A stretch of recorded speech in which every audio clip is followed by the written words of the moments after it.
Hi everyone, welcome to my YouTube channel Daily Tutorial, where I provide you with daily tech tips and helpful guides. In this tutorial, I'm going to show you how you can log into your online banking account for Citizens Bank.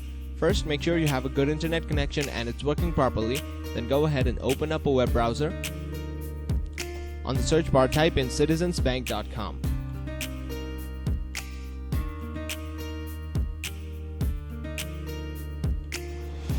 Press enter.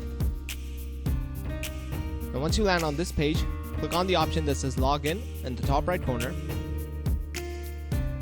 Choose personal from this option and then click on login.